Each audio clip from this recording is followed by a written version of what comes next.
Continue reading this. Through Mrs. Schladd's persistence and public relations efforts, she has managed to interest big companies in financing some of her activities. Recently, the Prudential Insurance Company paid for transportation and a meeting for 21 directors from around the country. I'm beginning to get introduced as Joan of Arc and Mrs. Ralph Nader, she says. One of her goals is to make Safety Town part of a government agency, but she said, at this point, no department in Washington could fund us the way we are. Health, Education, and Welfare told me they had other priorities, and the Department of Transportation said they would love to, but I had to take everything out of the program that did not directly relate to traffic safety. And I just can't do that, she confesses. So Mrs. Schladd can't even say my name. So Mrs. Schladd singularly campaigns to put Safety Town on everyone's map. She will travel anywhere to talk about it, and she cannot make it. And if she cannot make it, one of her volunteers cross-country network will. She will organize a workshop to explain the program's purpose in any town in the country. Such a workshop is planned for April 20th for the Philadelphia to Levington area. Besides all this, Mrs. Schladd is collecting data for 2 books which she plans to write about preschool safety. Leafing through her briefcase to find more information and more to talk about, Mrs. Schladd looks up. Someone once asked me why I just don't stay home and cook dinner for my husband, she said. For more information, write Safety Town, National Safety Town Center and so forth. But that was a very nice article. It's like that one. Okay. Most of the articles were nice. Some of the reporters would change the wording a little bit, but that didn't bother me too much. As long as it didn't affect, as long as it didn't change my philosophy and the teaching methods for the children. March 24th, 1978, this is a letter from Jackie to Mr. Philip Workman, Superintendent, Division of Safety and Hygiene. Dear Mr. Workman, I would like to thank you for arranging to have Dorothy Schladd recognized at the Cleveland banquet last Monday. I was sorry time was not available to mention the national award she received. As you may know, Dorothy will be attending your All Ohio Safety Congress. Unfortunately, she will only be there for one day, April 11th, and will be attending the banquet. I sent her a reservation some time ago. Is there any possibility of her being recognized at your banquet for having received the national award, and possibly even being given a certificate by you and the governor? Receiving this national award is an outstanding honor for Dorothy. The entire safety field in the state of Ohio ties in beautifully with your awards banquet. I think you will agree that when someone devotes the time and money and gives voluntarily their knowledge and expertise to help people, then that person should be highly rewarded, especially when 15 years are involved. If you could go through Dorothy's file and see what she has done, not only in promoting safety education, but in getting business and industry to support safety functions of all types, plus obtaining national publicity for safety, on and on, I think you would then know why we feel she should be recognized and honored at your function. To take a program, develop it, promote it, organize it, and organize an organization made up completely of volunteers at a time when the economy was very bad and volunteerism was declining, plus handling every business, legal, financial matter involved, plus developing visual aids, requires a tremendous amount of time and talent. I could go on and on about this fantastic lady and why many people have compared her to Billy Graham, Henry Kissinger, Ralph Nader, Juliet Lowe, Joan of Arc, etc. I'm not Dorothy's PR agent. I help her with bookkeeping and secretarial work. I've known her for over 20 years and just feel it is time, after 15 years, to inform people of what she has done. She spends all of her time promoting safety, helping others. It's time to promote her. I forget about some of these letters. I realize the banquet is only 2 weeks away, but I do hope if there's enough time to put together a certificate that maybe you could have a typed letter signed by you and the governor. Okay, if you have any questions, call me. Dorothy's not aware I'm writing this letter. In fact, if she knew I was sending it on, she'd be rather upset rather than me working on Safety Town material. Recently, Dorothy asked a new volunteer, Jan Ginsberg, a freelance writer, to prepare an article that Dorothy wants to send to the Ohio Police Chiefs Association, thanking them for their cooperation. The police officer who originated, and Fred Bowles, the police officer who originated the program. Upon completing the article, Jan sent Dorothy a note, which I have enclosed. I don't think there is a person involved with Safety Town who's worked with Dorothy that doesn't feel that same way. I would like to know the note that Jan Ginsberg sent me. Don't have that. But it must have been a nice note.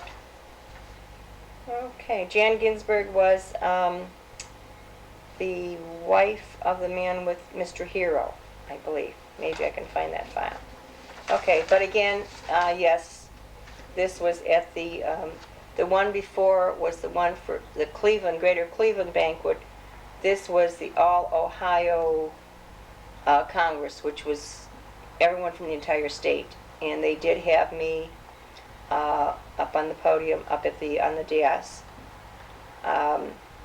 and presented me with a nice wooden plaque and some nice comments. It was very nice. June 20th, 1978, to local Ohio Safety Town directors. We are happy to announce that Westfield Companies has agreed to print our coloring books again this year. So they still were doing it in 1978 for us. On April 12, 1978, I attended a meeting at the University of Michigan. Again, this is very few of these meetings, if any, had anything to do with safety education for children, but I tried to tie in. This was on tort liability, construction of site traffic safety and liability, and I would. You had to pay for these papers. They cost a couple dollars each, but I would send for, this is the proceedings of the 32nd Annual Ohio Transportation Engineering Conference. And this one was at the Ohio State University up April 4th, 5th of 1978. So I would constantly go to these meetings, as I said, to learn, taking the liability out of the roadway construction. So if it was something that they were talking about construction, somehow I would interweave at the appropriate time the importance of, it's not just how you build the roads, but we have to start teaching more in depth about being safe drivers and the attitude about driving. So that's how I would tie all this in. Okay, Thursday, September 7th, 1978, Safety Town. Dorothy Schladd, no difference. This is the Middletown Journal. Okay. Now, the picture that was in there was a horrible, horrible picture. It was blurred and all. So when we went to make reprints of this, we just took one and put that one in. But the original one was just absolutely, I had dark glasses on in my hair, but the whole picture was just terribly blurred. And I usually wasn't concerned about what I looked like in pictures, but that was just terrible. Okay, let me just have, I think I have okay, I want to read just, there's 4 copies of it. This was in Middletown, Ohio. Dorothy Schladd used to be a Cleveland nursery school teacher. Now she's a worldwide organization. She is the founder and president of the National Safety Town Center, a forum which exists in Middletown this summer as a Jack Coombs Memorial Safety Town. Mrs. Schladd was in town yesterday to recognize the city for its work. The citations were presented to City Manager Dale Hetzel on behalf of the people of Middletown and to representatives of the 4 agencies that coordinated the program. Accepting the citations for the agencies were Police Chief Russell Dwyer, Public Service Director Richard Goick, Superintendent of Schools Dr. Samuel Dalton, and Safety Council Manager Fred Sennett. The fact that Mrs. Schladd drove here from Cleveland yesterday just to pat this city on the back is an indication of how much Dorothy Schladd believes in Safety Town. In fact, how much of Dorothy Schladd is Safety Town. She began in 1966 by asking the Cleveland Automobile Club for some money to help her develop Safety Town, an organization that existed since 1937 but had developed a negative reputation due to lack of central leadership. She wanted to turn that reputation around. She wanted to introduce preschool children to the idea of safety and then continue it through the school years. She wanted to teach them how to cross the street and not to take candy from strangers, not to open their parents' medicine bottles, not to play with matches, and more and more and more. She wanted, in her words, to keep healthy kids healthy. Boy, was that a unique approach. Nobody would go for that. They waited until after the child got hurt and then did something for him. I developed the program according to my own feelings as a mother and as a nursery school teacher. I had to report to no one. The Automobile Club turned down her request for help, but through the local school board, her organization like the JCs, the program got off the ground. There are now 60 safety towns in Cleveland area, one for every suburb. Word spread through parents whose children had attended the 20-week course, and soon parents from other cities were asking Dorothy Schlatt for help in organizing their own safety town. That's when Dorothy Schlatt, teacher, mother, and businesswoman, became Dorothy Schlatt Organization. I like that. She began writing a curriculum and getting learning materials together, traveling anywhere she was needed to make presentations and get the program off the ground. Mrs. Schlatt said she began to realize then that there had to be a central place where someone wanting to start a safe town could write to for help. There had to be a national safety town center. There had to be funds. That's when Dorothy Schlatt learned about government. She first went to Washington, D.C. in 1968 to see if Safety Town could be made part of the government agency or department. As she said, I've been trying for 10 years. Going to Washington and talking to somebody isn't as easy as it sounds. More and more people are beginning to listen to her, however, as safety towns continue to sprout up from coast to coast. There are even more safety towns than there are safety councils, but Mr. Schlatt continues to head the organization as a volunteer with one paid secretary. That comparison was on the National Safety Council, I think, had, we had a couple hundred safety towns, and they had, I would say, roughly 100 safety councils. Roughly, don't quote me on that. But yet their budget was into the millions for those 100 or so, and ours was on a volunteer basis for 300 programs. And I try to explain to people, we're doing more, and yet we don't have the money. We need money. How do we get corporate funding and foundation funding? She is now considered an expert on child safety and child development. Today she's in Columbus telling the Consumer Product Safety Commission that she knows what she knows about preschool children and bicycles based on her survey. Mrs. Schlatt and her husband, who is an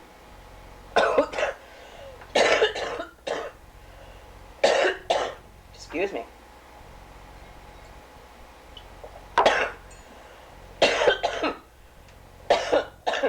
Part of that one wants to come out and part of it wants to go down. Mrs. Schlatt and her husband, who is on the chemistry faculty at the University of Akron, is in demand as a lecturer, makes her home in Cleveland. They have two daughters, 20 and 18. As a parent, Mrs. Schlatt said she responds best to the request of parents.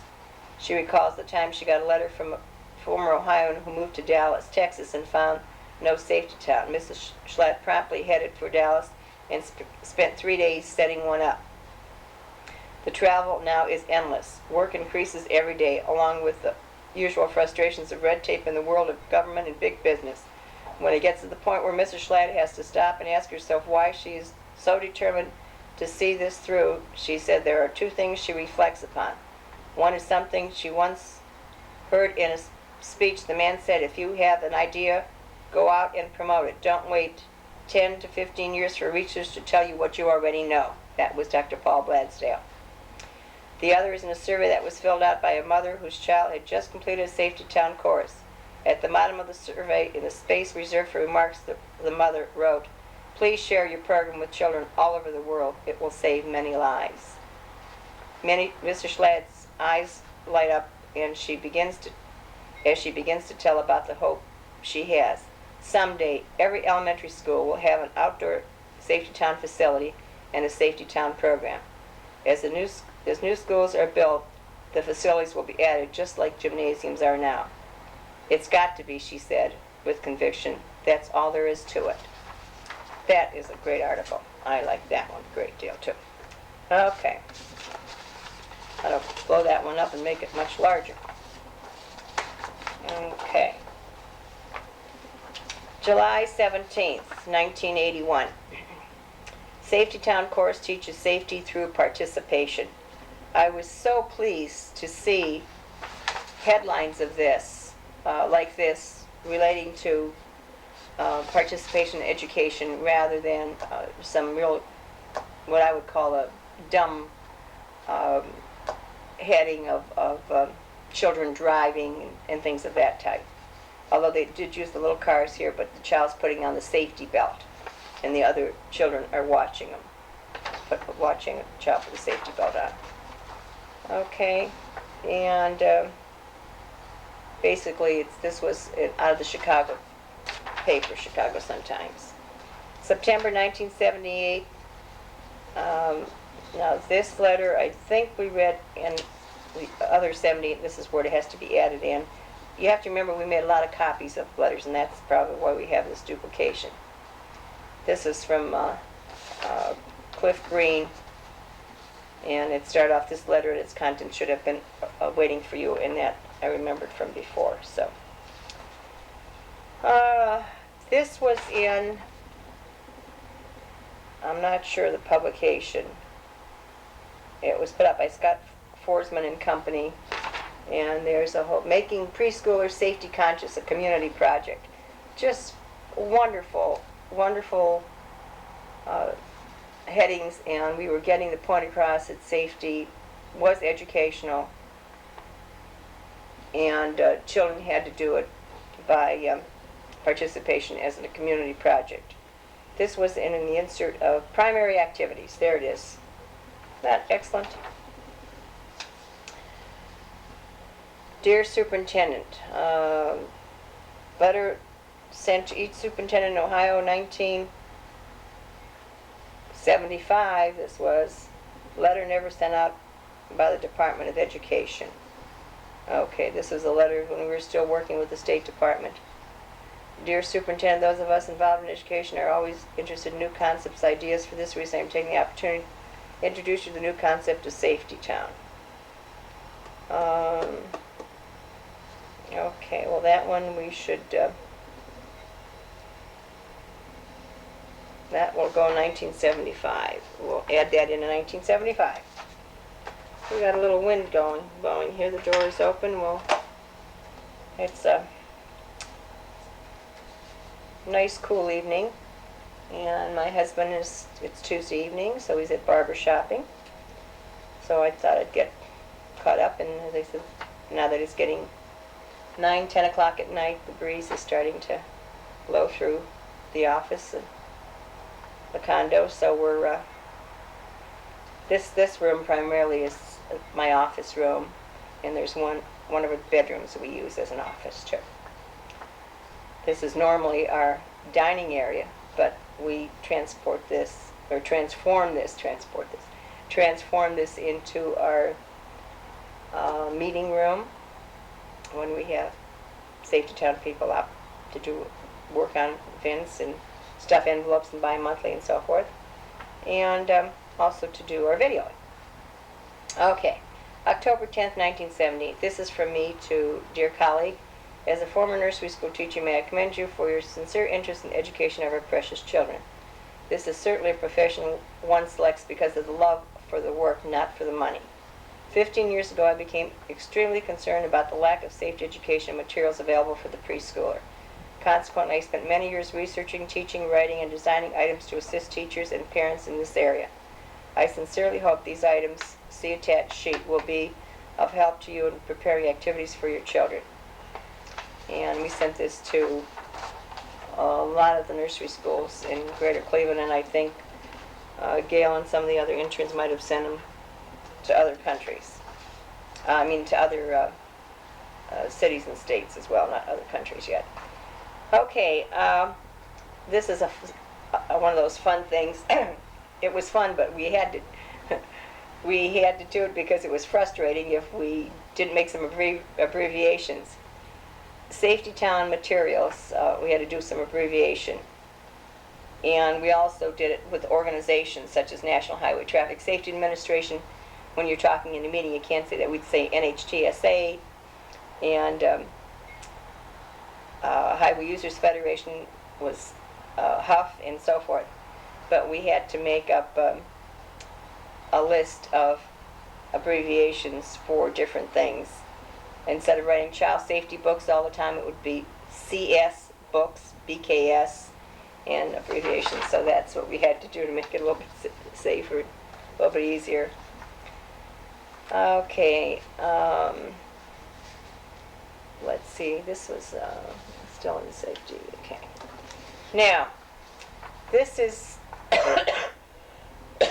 one of these things that's going to be cross-reference. By that I mean, when we find all of these together, these are the bi-monthly newsletters that we started in 1974. That year we did one for the whole complete year because that was our first year. After that we did one every 2 months, bi-monthly. Now, so at one point we're going to do a little video with just the whole pack of them from 74 all the way on through 97. However, what we're going to do now as well is cross-reference this. And this is the first one I found, or else I would have been doing it from 75 and 70. Well, we did do the 74, but I haven't found the 75s and 76s. They are back in Ohio, and we'll add those in.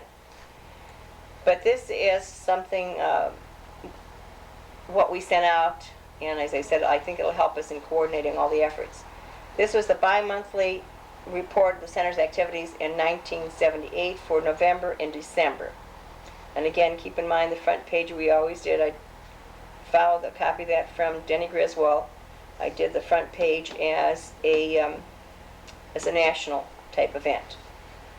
Okay, November. During an 8-day promotional tour, which included giving presentations, presenting appreciation certificates, radio programs, and general PR, our president traveled to Frederick, Colorado, Longmont, Colorado, Arvada, Colorado, Bend, Oregon, Tigard, Oregon, Woodburn, Oregon, South Dakota, Yankton, Liverport, New York, and Rochester, New York. Okay? And then it talks about the different people that I met there and who organized different safety towns in that particular, in those particular areas. Okay, that was in November of 78. In December, it was the 6th National Education Conference held at Central Missouri State University, which I talked a little bit about before. We had to make policies and guidelines for the future. Sesame Street contacted me to discuss safety and Safety Town for the 1979-80 series. A meeting is scheduled in New York in January. Now, this was through the efforts of Dr. Leroy Dunn at the National Highway Traffic Safety Administration. Sesame Street had called him and asked him who he would recommend, who was knowledgeable in preschool safety education, early childhood safety education. And Dr. Dunn told me, he said in his own words, he said there's only one person in the country that knows anything about this, and it's Dorothy Schlatt. So they contacted me, and we'll talk about this later. I ended up serving as a consultant for them. Okay, and let me talk about a little bit about that now, so I don't forget that. When I arrived there were about 35. It was an 8-hour meeting, and in the morning class, there were about morning session there, I would say 30 or 35 people around the tables. Some of them were younger, some were older, some looked like they'd just come out of college. And my first impression when I looked around the room at some of these people They were not, a few of them looked like they were not hippies, but not dressed too well, and according to, I guess, what we'd consider our standards in those days. But they were very attentive, very knowledgeable, nice people. I talked with them afterwards. But you just had to get over some of these feelings that you had to judge people by how they dressed, because that's just not true. But anyway, the morning meeting was, as I said, to big executives as well as some of their R&D people, research and development people, who actually do the shows. And they were very complimentary. Came up at lunch and just, said very nice things. And I kept the morning session very general about what the program was and how we could help. And I said, in the afternoon session, what I'd like to concentrate on, I said, tell me what you're doing now on television. I said, my children have not watched Sesame Street for a while. They're a little bit older. But I said, tell me what you're doing now so that I can take you from there and work into the future. And I was surprised when they told me they were doing nothing as far as specific safety instruction. So I said, well, why don't we concentrate on this afternoon on just maybe doing 2 or 3 or 4 segments and really getting them down to, fine-tuning them. And I stated the most important was dart out, children darting out in between parked cars. The importance of stopping their feet at the curb and looking and so forth. Talking about matches, cigarette lighters. And so that's what we did in the afternoon. But in the afternoon, I only worked with I would say, 15 maybe or so of the people from the R&D department. And after that session was about 4 hours, a little over 4 hours. I don't know how many of these young people, some of them, as I said, I looked at earlier and thought, I can't believe you just came out of college and you're planning programs for our kids and you have no experience and all this. And I was, just all these things going through my mind. And they came up to me, several of them afterwards, and said, we have learned more, and these exact words, I'll never forget it because I was so impressed with them, with their honesty to me. They said, we have learned more from you in 4 hours than we did in 4 years of early childhood education at college. And I was just amazed. But again, there was no college or university that was teaching on. And this was back in 1970s, in 78. So that was an exciting time for me. Okay, and then we had the article in a weekly reader, and for the beautiful full-page color of Safe Town in the September 78 issue, and to McDonald's for the pictures that appeared in their national newsletter. See, a lot of people don't know that we had to get clearance through the national McDonald's and so forth before the locals would support, such as for Wendy's and the whole thing. We had to do a lot of that. Okay, now this is the article that appeared in the Weekly Reader, and that was in color. Isn't that great? I'm asking you like you're going to respond to me, right? And okay, what also we did in November of 78, Costa Rica officials visited Cleveland to learn about Safety Town. Captain Ana Cuesta Valdera spent 2.5 days visiting various safety towns, and I arranged to have a welcome luncheon at the Growth Association. Bill Bryant presented her with a pewter plate of Cleveland and a welcome letter. Also attending were Earl Lowe and Herb Hoppy and the interpreter. Since I didn't speak, I spoke very little Spanish, we had to get an interpreter. But she was recommended to us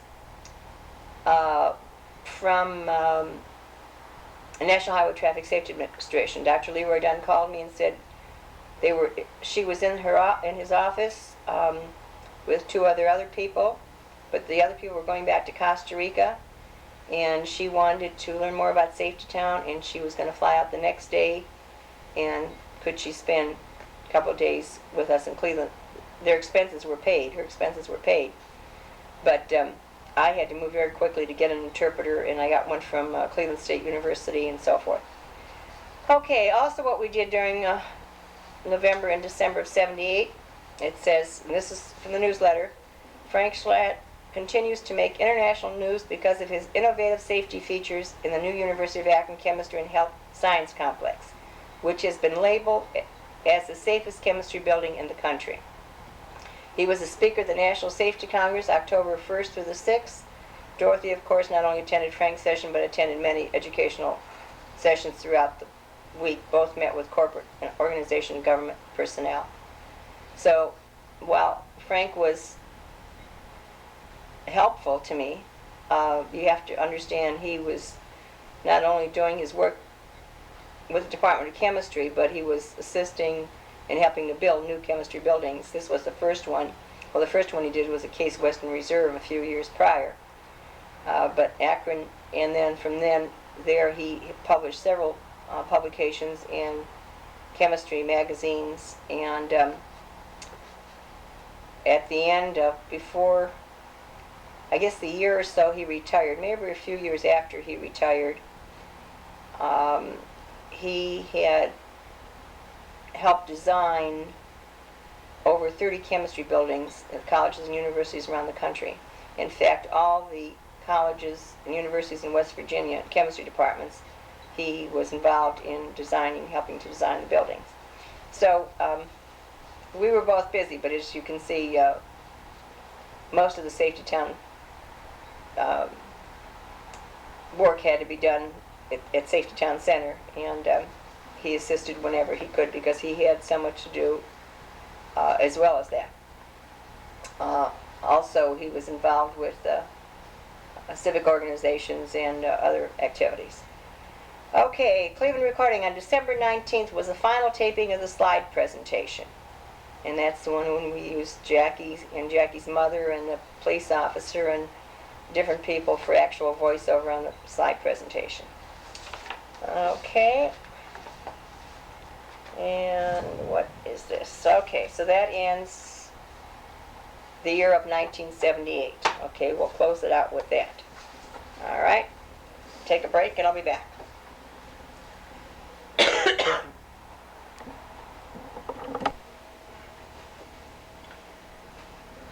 Okay, we're back. I thought we were through at 1978, but I found a few more letters, so we'll add these in there because these are important ones. Okay. May 16th, 1978. This was sent out by June Pfeiffer. A lot of these I put together the information and then just had June or Mildred Velba or whoever read them over and sign them, so everything wasn't going out directly from me. Exciting news. 3 large posters, 17 by 22, are available in color at no cost to you. Attached is a reduced Xerox copy of each poster. These posters will help inform your people that they can purchase the Safety Town game, the Think Safety shirts, the Clancy puzzles. These items help reinforce thoughts of safety through the fun of play. We make these items available to you on consignment. See attached green sheet for consignment procedures and information. Just let us know the amount of shirts, games, and puzzles that your community would like, and we will send the 3 posters with the items you request. Okay. P.S. Signed June Pfeiffer, Publicity Director. You might be interested in knowing that a leading national toy manufacturer was interested in obtaining the copyrights on the game and selling the game for $9.95 in retail stores. I probably should have done that, right? Yeah. The National Safety Town Board of Trustees unanimously vetoed this request. All of our items are items that you people have requested. The Center to develop to help promote Safety Town and provide visual aids for your teachers and activities for your children. Consequently, the items are available only through NSTC and sold only to you, our local Safety Town people, to assist you in obtaining funds to operate your program. We thought that would be a better approach since a lot of communities were having problems getting funding, that they could mark up the items if the game, we sold the game to them for $5 if they wanted to sell it for $7, the t-shirts and so forth. Some of the communities made several $100s in just the t-shirts alone. But here were these are the posters that Prudential made. Remember those? Okay.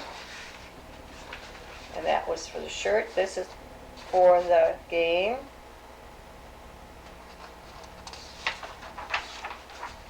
And this one was for the puzzles.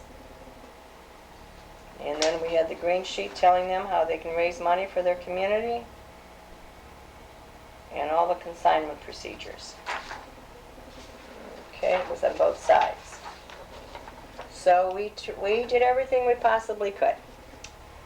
Okay. Somewhere along on one of the tapes, I know we talked about getting the Mentor JCs to build our traffic lights for us. I think it's on videotape number 1, I'm not sure. But they did that for 1 year and then they fell apart, or they decided not to do it, and we had all these orders out. And especially the state of Kentucky, where I think they wanted like 20 or 30 lights at one time. But this was the first brochure that we put out on the traffic light. This was a plastic one. It sold for $150. I think originally it was $125. Then they raised it up a little bit. But when the JCs decided not to continue it as a project, there was one man in the JC chapter and mentor who worked for NASA and knew all the electronics and so forth on the little board to put with a traffic light, and it was really his little baby to do this. But the next year, when he was no longer in that capacity, the board voted not to do it for some reason. I think they did it for a year or 2 at the most. But anyway, in the meantime, we sent out this wonderful little thing that says, "Stop and look at this exciting new item. It's fully automatic and simple to operate." It was not easy, but you asked for it, and now you've got a durable, battery-operated, easy-to-carry traffic light. Before, they had to plug in the big plug. We had the traffic lights from the street, those big, heavy ones. And they were on a big container, and we had to push them out and have the plug go 100 feet or whatever into the school building and plug it in, and the kids would trip over it. The little cars were hard to go over. So we finally got this. Lightweight, about 18 pounds, 6 feet high. No power cords, just great. Okay, sent this out. Works on a car battery. But then, of course, in Kentucky, not only in Kentucky, but that was our main concern because we sold a lot of them through George Logan, who was with a driver ed people in the Department of Education there. And we sent this little letter out that I thought was funny. This is the first draft of it, and there's a picture one we'll find later. The little traffic light that couldn't shine. Once upon a time, in a place called Safety Town, there was a little traffic light. He was very beautiful, with 12 bright, shining eyes. He had a very important job, for he was responsible for teaching children how to safely cross the street. He loved his job, and even more, he loved the little boys and girls who looked at him and depended upon him to help them cross the street. He felt very important, and the sight of all those beautiful children warmed his circuits. New paragraph. I thought this was fabulous. I thought this was a masterpiece I did. Everything was going just fine until one day strange things began to happen to him, and he got very sick. Sometimes his timer got stuck, and his 12 shining eyes didn't work like they should. Other times he felt very weak because his battery had run down. And still other times he got so tired that his eyes didn't work at all. It was a very sad time for the little traffic light, and also for the little children who loved him so much. Concerned about his health, the National Safety Town Center sent him to the Traffic Light Hospital. And there all the traffic light specialists examined him to find out what was wrong. They took him all apart and examined every circuit, every light, and tried to make him well again. After weeks of consultation and examination, they found out what was wrong. It seems that in order to keep his price down, he was put together by a group of civic volunteers. And although they loved him too, so many different people worked on putting him together that mistakes were made, and that is what made him sick. Sometimes they mixed up his pieces. Sometimes his circuit board was soldered wrong. Sometimes his battery connection was bad. Sometimes wires were crossed. And sometimes he even got fractured during shipping. Isn't this is a joy. After a complete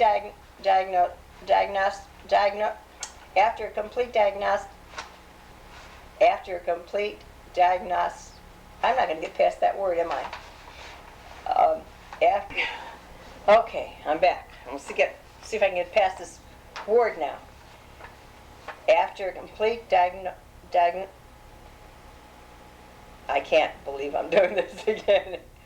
Diagnosis. After a complete diagnosis, I've been going to so many doctors with diagnostic thing. After a complete diagnosis, it was decided that anyone as important as a safety town traffic light had to be put together better and to use only the very best parts.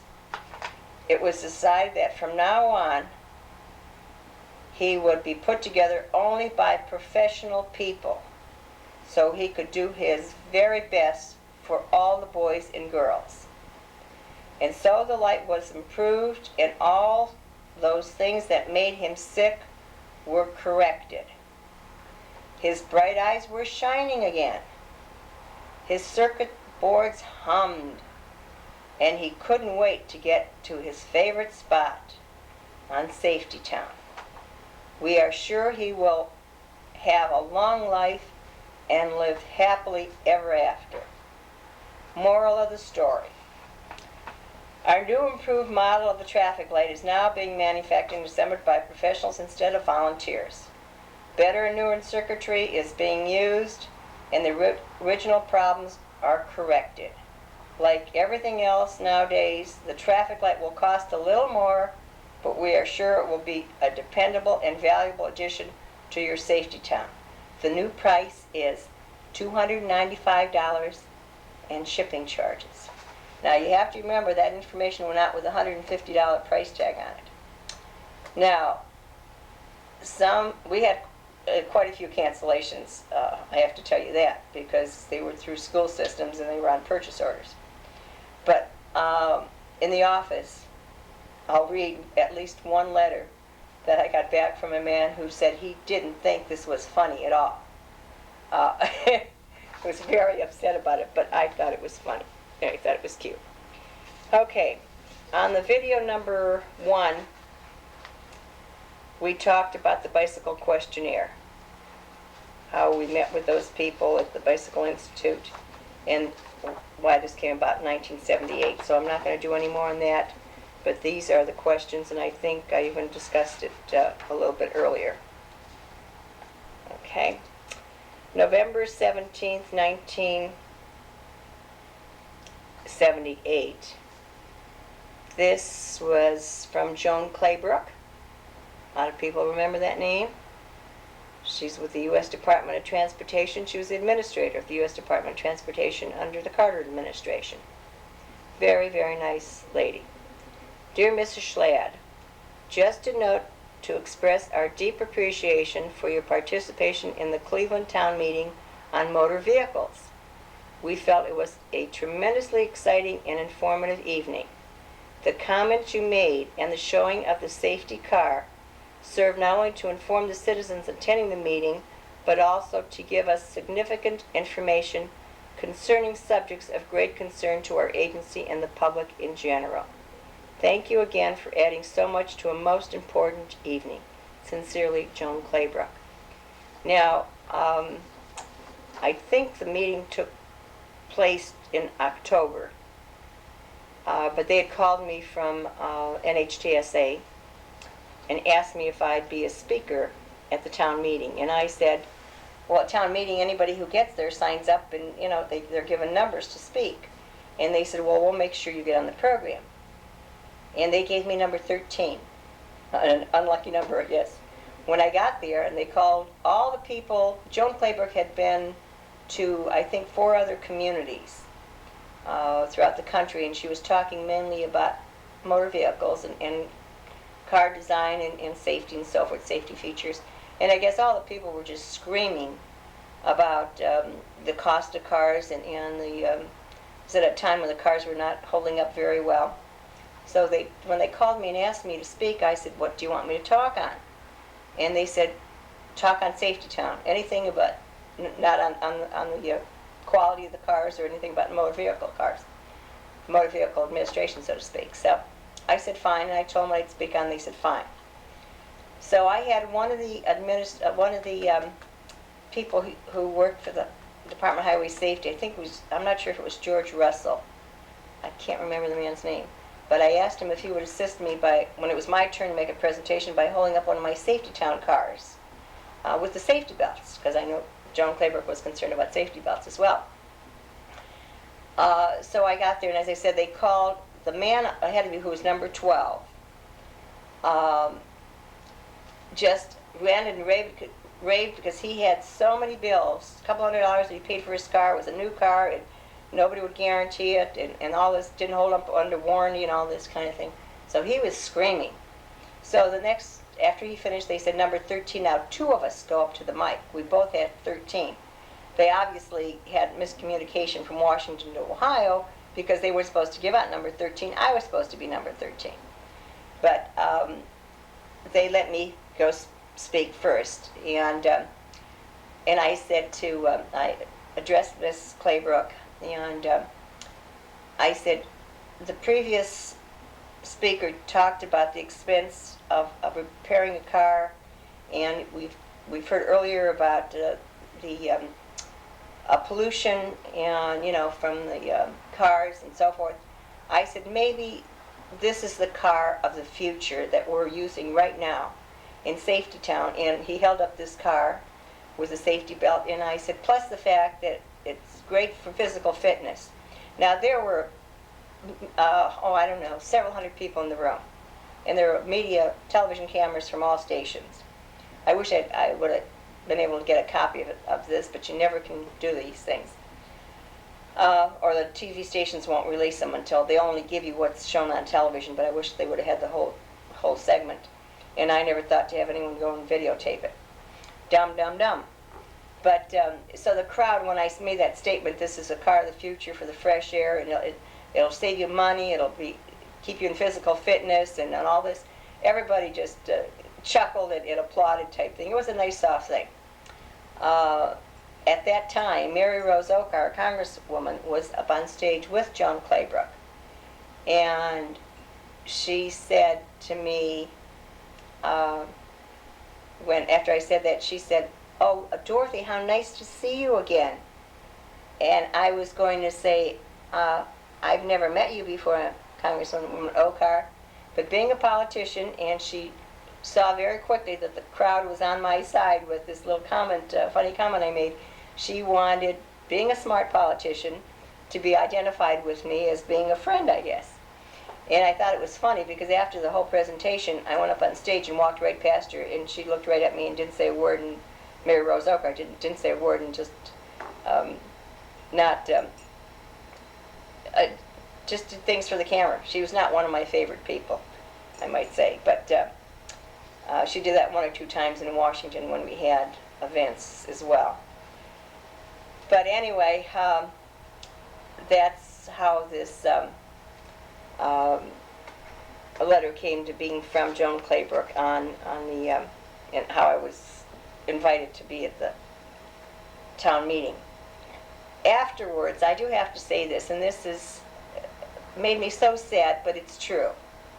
So help me, it's true. I was asked by a group of a few of their people, I don't know if they were from Washington and part from Ohio.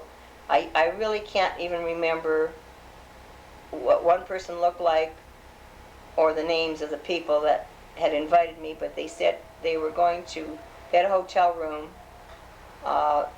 and they wanted to see this on 11 o'clock news, and they had invited me to come and view it with them. And I said, well, I'd really appreciate that because I'm not going to get back home. This was on the west side, and I wasn't going to get back home in time to see this. So I went up in the room, and when it went on television, they showed bits and pieces of it. I did nice coverage of it. Especially now, I can't remember if my Safety Town thing was on the television or not, but Joan Claybrook's, a lot of her comments were. I don't think our Safety Town, I'm not sure if it made it or not, I really don't, I can't remember. You think something that important, I would have remembered. But I said to one of the men there, right after they show the segment, I said, this is so great that you people are taking time to come out and find out what the local people feel and what they need and want. And he said to me, you don't think this is going to make a difference? And I said, what do you mean? And he said, this is just a nice show to come out and talk to the people. But he said, nothing's going to change in Washington. And I just couldn't believe that. I thought, and I don't think that was really, I think that was his own personal comments. I don't think that was, that he was speaking on behalf of the administration. At that time, I didn't want to believe it. I don't know now whether how I would feel about that.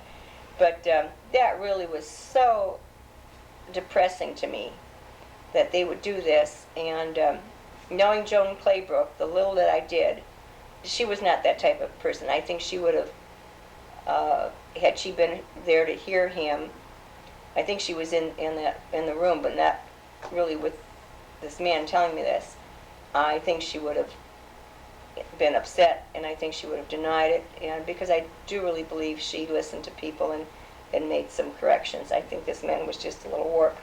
But it was very depressing to hear that. Okay, now that I think ends 1978. Good, we're finally done with 1978, I think. We'll find some more things. Let's go with 1979. It's getting to be about 11 o'clock at night, and I think my little brain and my little voice are both getting a little tired, but I wanted to finish 79, so tomorrow, maybe tomorrow, we can start 1980. That'd be nice. Okay. Just to see, to get out of the 70s would be nice, too. Communities who supported the center in 1979. Now, we made a list of by state, and then we check-marked the programs that supported us. Some of them we set up, but they didn't buy any materials from us, so we wanted to keep some record on that. And as I said, we just had all kinds of records and charts and things, and you can see how nicely Jacqueline put this together for me. February 22nd, 1979. Dear Safety Town friend, this is from Jackie Hrdlicka. On a certain blank date, we sent you our Safety Town packet under our 6-month policy. We kindly ask that you either return the books or send a $15 check as stated in the policy. Remember, we instituted in 1978, that we were going to charge $15. Well, we did that through 1978. So as of 79, we were going back to any ones that we sent like mid-78 for 6 months, trying to get some money back, but not very successful. The Wayne Corporation. This is a letter I sent to them. I don't have a date on this, but I'm assuming it's 79. It is indeed unfortunate that I have not been able to write to you earlier to inform you of the success of our program has been made possible by the Wayne Corporation. Not knowing how familiar you are with our program and organization, I will give you a brief background. Now you have to remember Mr. Leo Kevitt had passed away, and I was trying to get a new entry into their corporation. In 1974, the Wayne Corporation gave us a beautiful 4-page colored ad, and I explained that. Not only did the Wayne ad bring in 3,000 requests, but it opened the door for publicity from United Press, International, Associated Press, and other magazines. Needless to say, we were working around the clock for several years, handling the request and necessary follow-up steps to each local community, along with the numerous aspects of organizing our organization. While I did talk with Mr. Dudley Starr periodically, we were unable to arrange a mutual agreeable date for us to get together to bring you up to date of our situation. No one wanted to hear of us after the Highway Safety Foundation folded. We are tremendously excited about the success of our program and feel you should be taking your bows with us.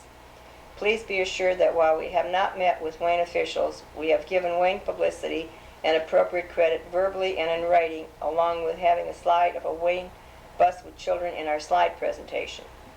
Our concern now is that we are in the process of making a slide presentation that will be shown to people throughout the country in corporations, schools, and so forth, which will include several slides of the original advertising, Wayne advertising and appropriate credit.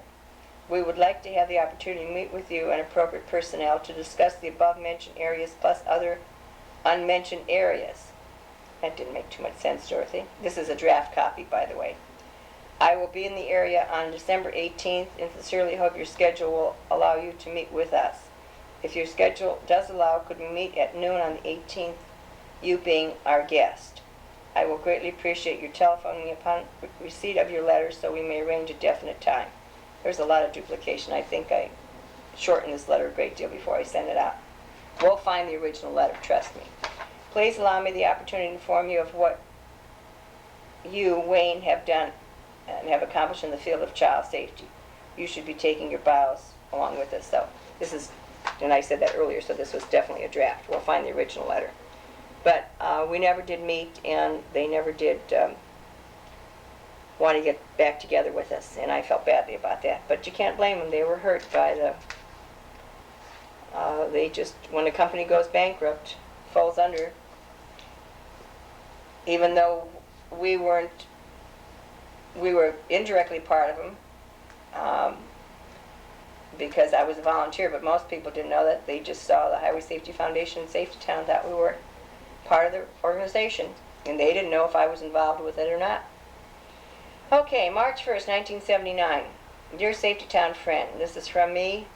In our continuing efforts to assist you as much as possible, we have attached an updated budget, advertising sheets, and pictures of individual items on how to obtain funds. And this is what we sent to our coordinators. Okay, gave them some ideas on doing these types of things. For the graduation hats, the Bill Cosby hats. And these were pages on how to put their names on the houses. Actually, these were, I take this back, these were the sheets that they had to, advertising, which includes all items currently available, pages 16, A, B, and C. They had to insert this into the manual, into the one manual. Okay, that's what this was. Okay. I got that all cleared up. Sometimes I have to stop and think about these things, you know. It's been a long time. March 19th, 1979. This is from me to John Brady, Credit Department, Town and Country Charge. Let me see if there was, well, let me go first to February 8th one. It's always the latest on top. So the early one's on the bottom. February 28, 1979. To Frank Schlatt at 34800 Park East, Department 201B, Sullivan, Ohio. From John R. Brady, Credit Department. In spite of our reminders, your account still shows a past due balance of $369.45. We owed everybody in the world credit. Everybody. We owed money to. Okay. So that was February 28th. March 19th, I sent him a letter. This will acknowledge with thanks your communication of February 28th. I don't know why I was thanking him for that letter, but I would like to commend you for your very sincere and understanding letter. In today's computer world, it is rare to receive a letter that is not always threatening. It was just a very nice letter, I forgot to say. Since most people willingly pay their legitimate debts, we can only assume you have encountered financial difficulties. If we knew the problem, perhaps we could help by arranging an acceptable repayment plan. We are experienced and willing, but we need to hear from you to help you, which I thought was a nice approach rather than saying you have 10 days to respond or you're going to go to jail or something. Okay, so in today's computer world, it is rather nice to receive a letter that is not always threatening. We have encountered financial difficulties and greatly appreciate your patience with our overdue account. We will not use our credit card until the amount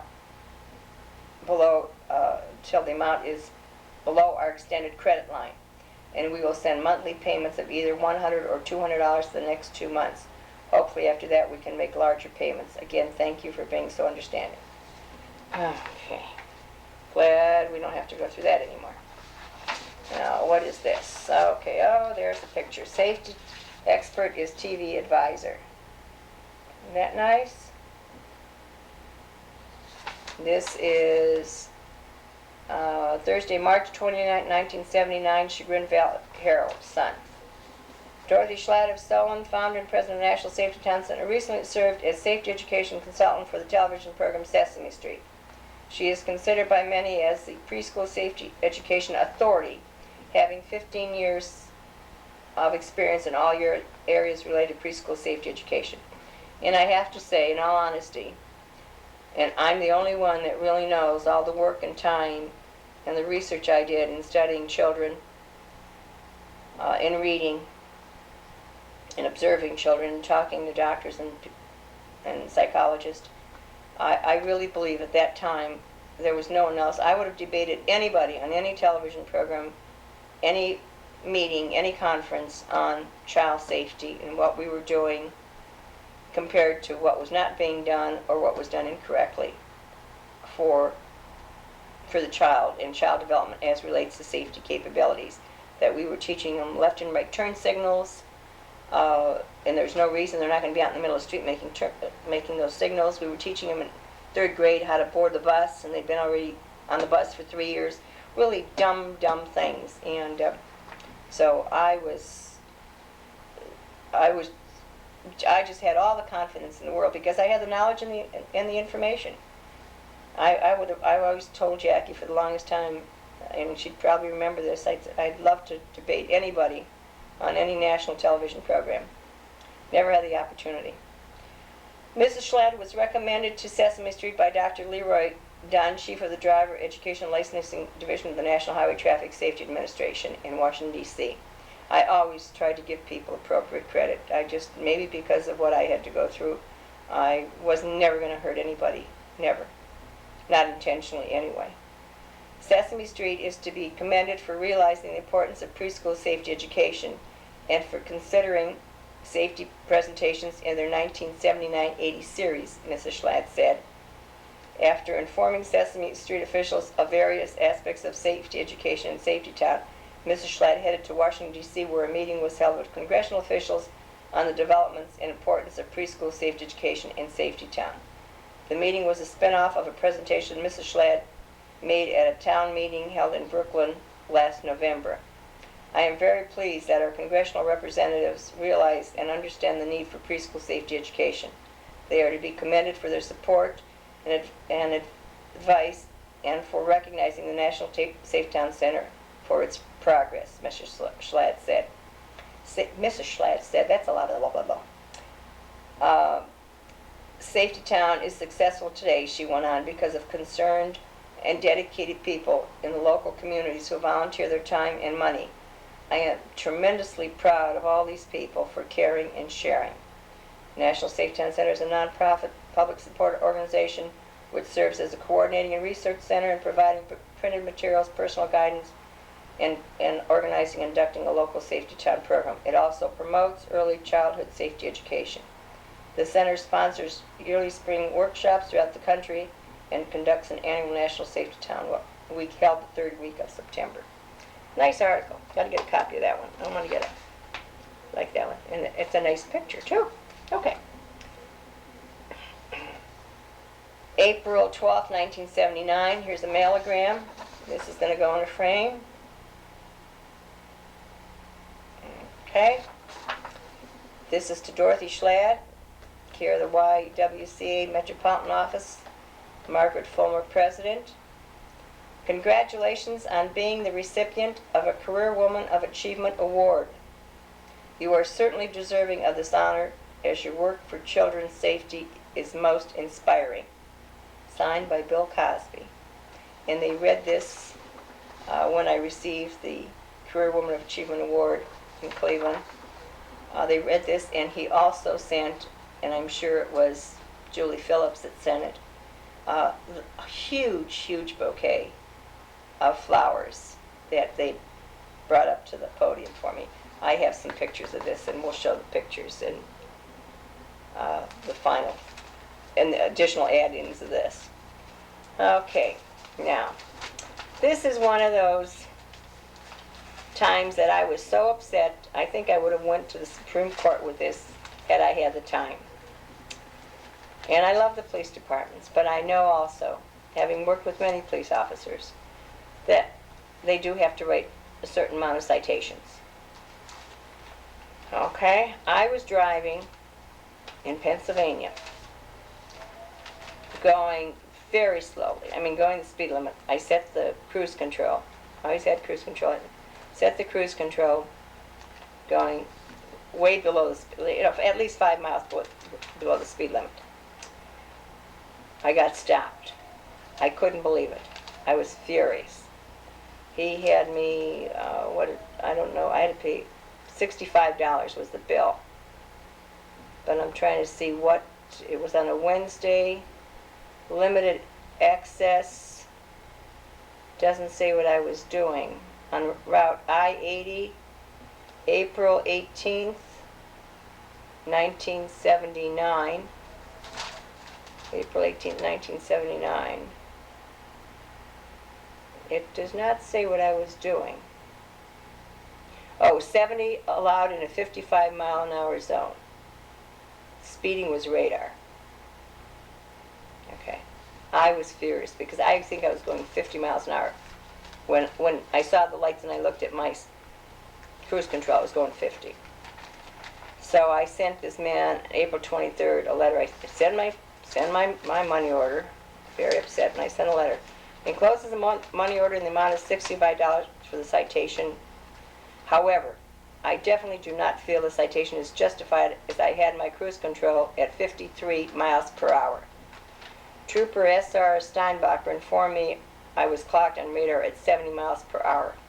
While radar does operate efficiently in majority of cases, it has been proven to have difficulties within the instrument itself, as well as being triggered by instruments inside the police car, which I knew that was true. I am a very dedicated and concerned safety person, having been involved in various aspects of the safety field for 16 years, majority on a professional volunteer basis. For a few years, I did serve as a member of the State Department of Highway Safety. Consequently, I worked and still do a great deal with police officers and radar systems. I would like to recommend that the radar instrument in Trooper Steinbacher's car be thoroughly inspected, as well as instruments within the car which might cause the radar to react. I am paying the citation knowing the money is used to pay for safety services and look upon it as a donation for the cause of safety. Sincerely, Dorothy Schlatt. P.S. I have signed the back of the citation on the line marked, I plead guilty, in view of the above explanation, as I do not have the time nor money to take off from work to appear, especially knowing the difficulties in proving faulty radar. I don't think they did anything with it, but that made me mad, getting a ticket, which I did not deserve. Okay. This is a fact sheet, and this I have to give credit to, I'm going to say Gail Kulkar. I think she was the first one that told me that we should come up with this one. It's either Gail or Pamela, but I think it was Gail. And then she went through all of my things that I had done and put down a fact sheet so we could have a nice publicity manual. And on the National Safety Town Center is the only nonprofit organization established in 1974 by Dorothy Schlatt. Bill Cosby serves as honorary chairman in 1983. This was, okay.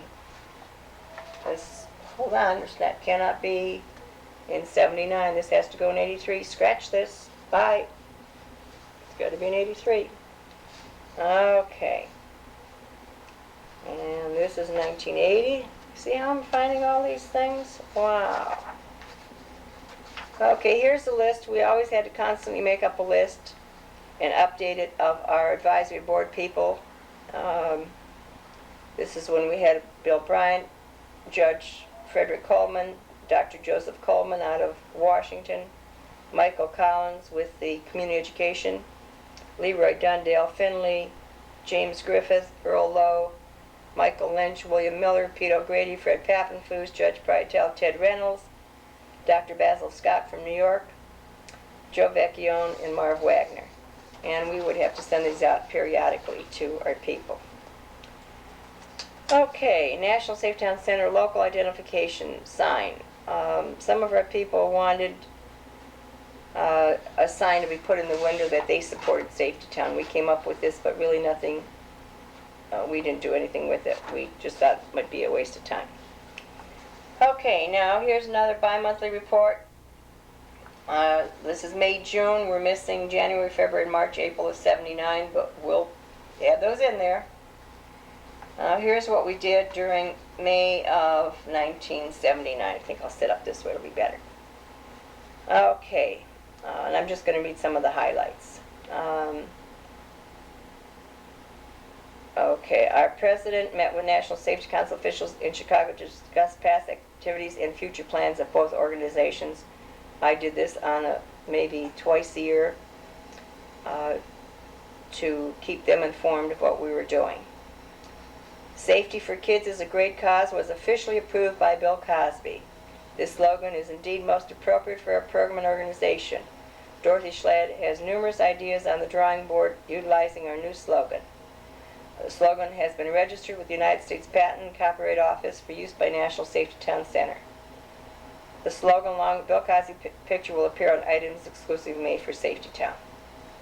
And that was a great slogan that Frank and I both came up with this. We were sitting and tossing out a lot of different titles and came up, I don't know which one came up with the right one with this Safety for Kids is a Great Cause, but we just had, you know, you just start talking and saying word safety, cause for safety, and kids are great for safety, and we just, one of us blurted out Safety for Kids is a Great Cause, and we said that's it.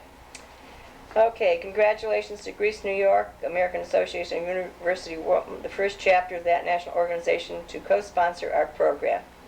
And that was, the other co-sponsor was the Long Ridge Mall Merchants Association. Gail Smithers was in charge of that, and she put on a beautiful luncheon for the mayor and the university women and also the Merchants Association. Very elegant, and I gave them a very nice plaque. Okay, I just can't believe I'm going through this. I'm sure there are a lot of people around the country that maybe periodically think about some of these things. I don't know how many of them will remember me being there, but maybe we'll think of the Safety Town that they helped be a part of. Graduation hats just came off the presses and went into production. Many steps are required to assemble these hats. Like I think Gail sat down and figured out there were 14 different steps to do the way our volunteers did them. First, Milt would make a circle on them with a pencil, and then the next person would take the hat that my mother cut and sewed by hand and would staple the four sides of the hat. We'd have to show them how to do that. And then another step was to take the elastic and glue that onto the Safety Town card. This is something we should do in another ad-in and actually show the various steps very quickly, because it's not that difficult. But a lot of steps went into making this hats. As I said, I think Gail counted 14 specific steps. We wanted to do an article in the newspaper, try to get the media out to show these senior citizens doing this for the kids, and we just couldn't, wasn't an interesting enough story, I guess. Okay, here we go. First, the material is cut out and sewn for the headpieces. Then it is stapled to the bottom of the hat and the stop sign logo glued in the center. The tassel is taped to the top of the hat, and the top and the bottom of the hats are glued together. And stapling the chin strap is the last step. If we had to pay for the above assembled process, the cost of the hat would be expensive, thanks to the volunteers. Okay, in June, congratulations to the Tennessee legislators. As of September 15, 1979, It will be mandatory that any child under the age of 4 must be in a child restraint when riding in a car. They were the first state to pass this legislation. Okay, the traffic light research and discussions continue. Details are being finalized, and the first new revised traffic light will be available the first week of September. Thank you to everyone who participated in the workshops. University of Michigan was the site of a 3-day safety conference which was attended by Frank and Dorothy Schlatt. Shirts was the major topic of discussion in a meeting between Richard Geisler, president of Champion Products, and Dorothy Schlatt. I met with Richard Geisler, who's the president of Champion Products. As a result of this meeting, we look forward to better communication and elimination of difficulties encountered during the few years regarding delivery of our shirts. We had a lot of problems with the shirts. Because we were ordering small quantities, they were printing large quantities to other companies and putting us on hold all the time, and we were never getting our shirts in time. But as we were getting bigger and bigger, then they started listening to us.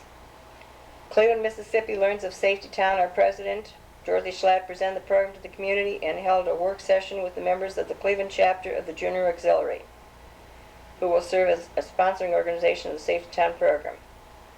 Okay. Now, what else do we have here on this side? Fault, F-A-U-L-T, I have a question mark. Okay.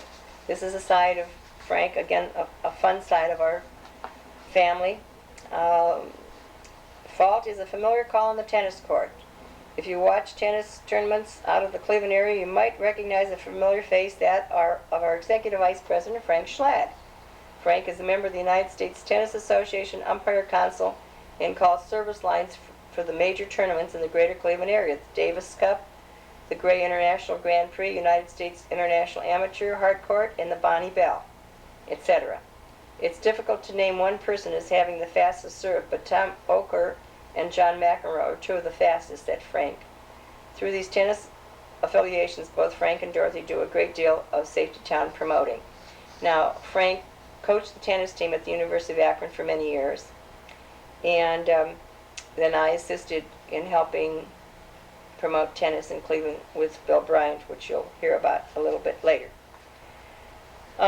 Another thing is, we were extremely delighted to inform you that Andy Miller, our medical miracle, is back in his normal routine.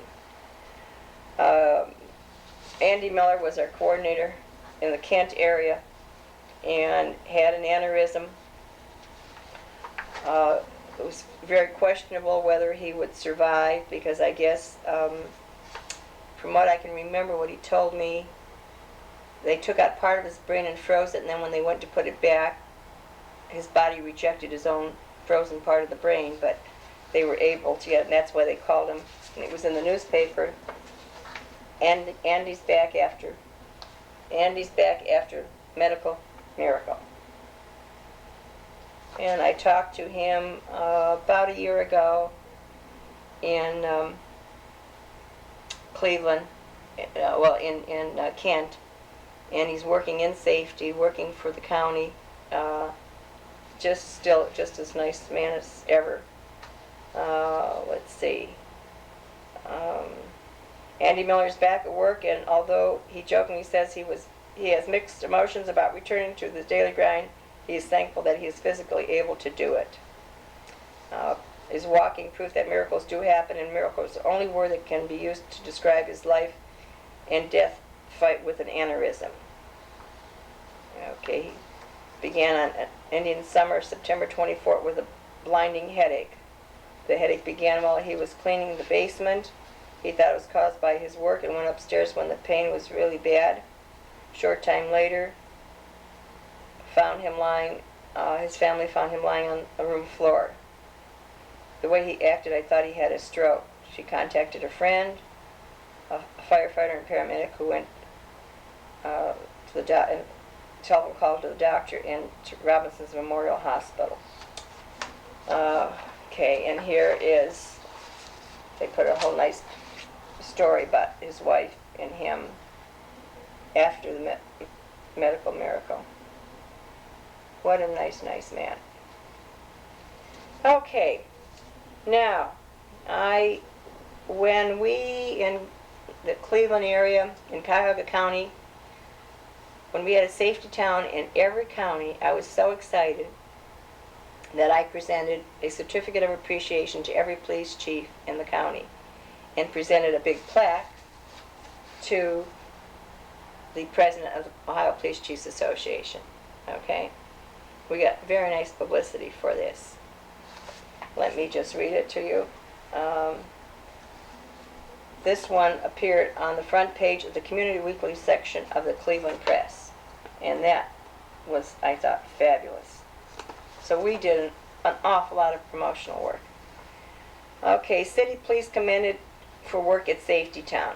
Dorothy Schlatt, founder and president of National Safety Town Center, recently presented William DePass, D-A-P-S-I-S, with a certificate of appreciation for his department work with the Maple Heights Safety Town.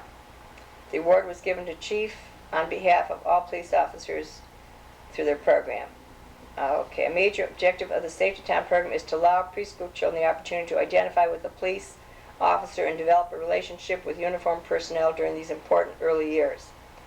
A non-uniformed person cannot relate and develop that relationship as successfully as a police officer. When children complete the Safety Town program, they will form their own opinion through their own involvement by personally meeting and talking and working with the police officer, said Mrs. Schlatt. In 1965, I conducted a research study on preschoolers' attitude and image towards the police officer. I was amazed at the negative responses. The majority of the comments were, they shoot people, they take people to jail, give tickets. Very few children responded in a positive manner. When children have this negative attitude, mainly from being improperly informed, it is easy to understand why many police officers have experienced unhappy situations when they arrive to help injured children or to assist in an accident. Because the children were told the police officers will put you in jail, the children are frightened and run or hide even though they may be seriously hurt, she continued. When a police officer participates daily at Safety Town, the children benefit a great deal more than if the officer only participated 1 or 2 times. Unfortunately, in some communities, the police department is understaffed and are unable to attend. Today, police chiefs throughout the country are most cooperative in understanding the importance of Safety Town. Fortunately, parents and officials who did sponsor a Safety Town program quickly spread the word as to the effectiveness and positive results they noticed with their children while attending Safety Town, concluded Mrs. Schlatt. Okay, and the plaque was presented to the Cuyahoga Police Chiefs Association president, who was Chief Hugh Young of Chagrin Falls at the time, previewing the award plaque given the association, given the 70-member area chiefs. So there were 70 police chiefs. We gave about 70 certificates. Just very, very nice. Okay. And then since this was for May and April, and May and June, and May 12th was when I received my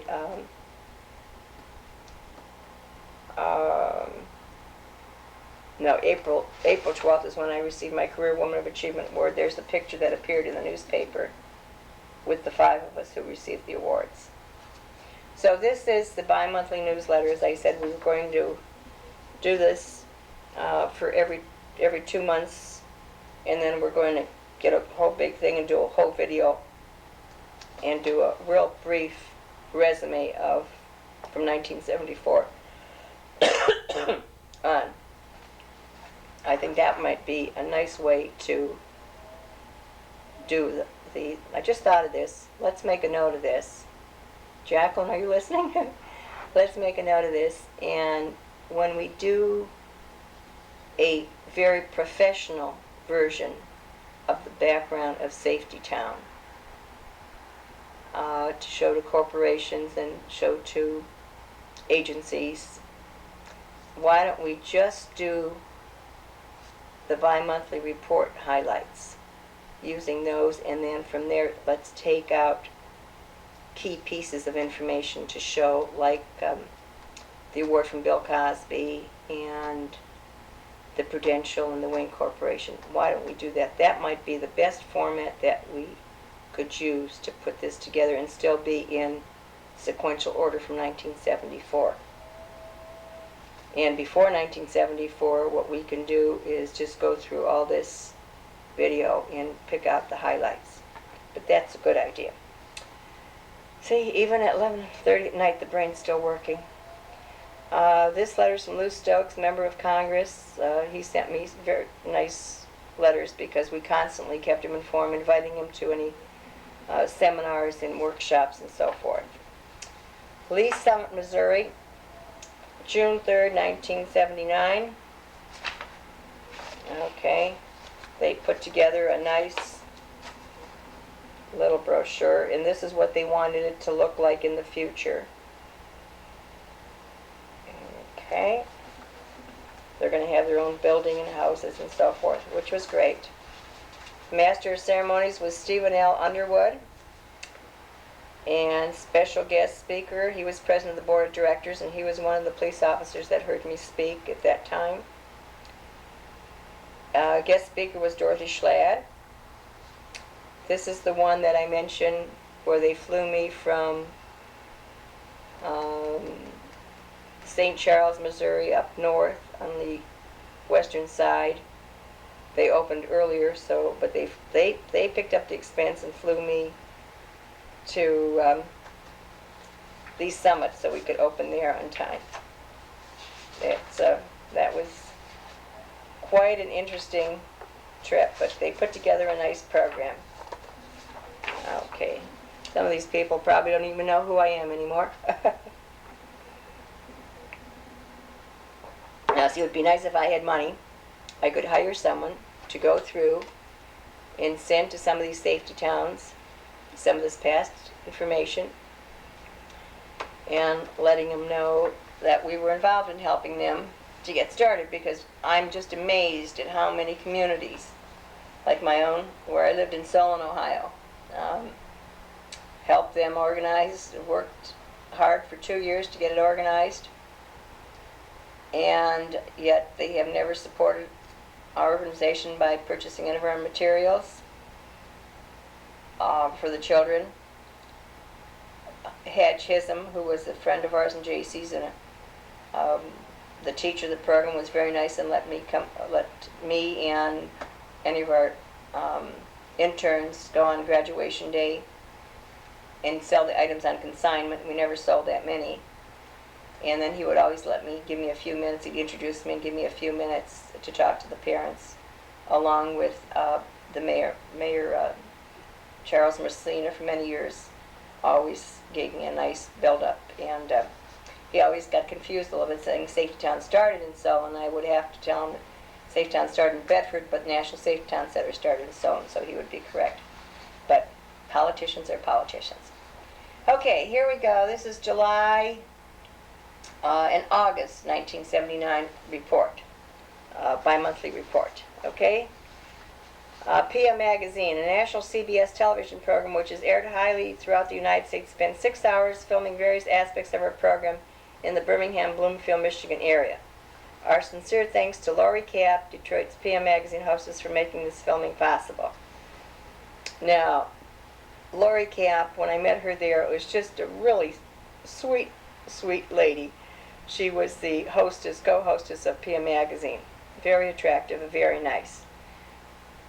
We've kept in contact through the years. She was responsible for coming up with the idea of having, of suggesting to the Chrysler people,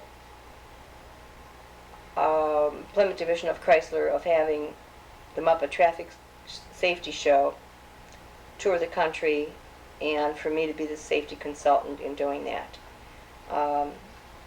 She was the person responsible for my being involved with it.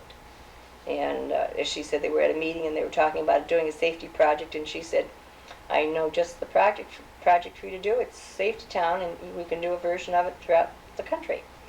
So, Lori Kapp, thank you, dear. You've done a lot of nice things for me, and I hope someday down the road, if I ever win a big lottery, I can bring all these people together and do something nice for all of you. South Dakota JC and JCET conference was held in Yankton, and our president gave an hour presentation on Safety Town. Barbara Greason, president of the National JCETs, and Dorothy Schlatt discussed Safety Town activities. Okay, thank you to Therese Cubble for making arrangements. Greensboro, North Carolina was the site of a business safety meeting for our president, who was guest at the Greensboro JC dinner meeting, at which he presented a certificate of appreciation to the mayor and JC's, and a special certificate to Jeff Allman, our coordinator. He was our state coordinator from North Carolina, who was selected as Man of the Year by the JCs. Also, our president was interviewed by Tom Hines of the Greensboro Record. Thank you, Tom, for the great article. I don't remember the article, but we'll find it. 30,000 Safety Town coloring books were printed by Westfield and were packed and shipped out. Thank you to Arthur Danaker again. Okay, Western Electric, a national publication, printed an article on Lee Summit Safety Town. And thank you to Lori Berman, excellent Safety Town article which appeared in Night Rider newspapers throughout the country. Articles enclosed. Channel 4 TV Detroit camera crew were at the Waterford, Michigan Safety Town to film 3060 PSA safety spots. Thank you to Gail Nichols and Vicki Thatcher. Also thanks to Marta O'Farah, Public Relations Director of Channel 4. Traffic jam. Where else would a safety luncheon be held? That was the name of a restaurant in near Wayne University in outside of Detroit. Dorothy Schlatt and Marta O'Farah enjoyed a delicious lunch while discussing various aspects of the safety and finalizing the script for the PSA announcements. Okay, Eric Tracy, WGSO Radio in New Orleans, learned of Safety Town through the Night Raider newspaper article. American Driver and Traffic Safety Education Association held their meeting August 13th through the 15th in Charlotte, North Carolina. This was an extremely productive meeting for our president. She received 3 invitations to present Safety Towns at national conventions in 1980 and met with numerous state officials in promoting Safety Towns throughout the state. Letters were sent to governors requesting their participation. We are in our 5th annual Safety Town.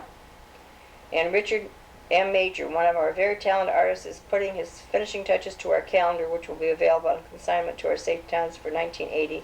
Unfortunately, that never gelled. It was a nice calendar, we just didn't have the people to do it. Okay, now here's creativity. This is highlighting some of our people around the country, our local people. Creativity was widely expressed at opening day ceremonies, during daily classes, and at graduation day ceremonies in many Safety Town communities. Here are just a few of these super ideas. Tigard, Oregon, the local McDonald's treated each child to a hamburger, soft drink, and sundae on their graduation day, plus cookies and punch every day of class.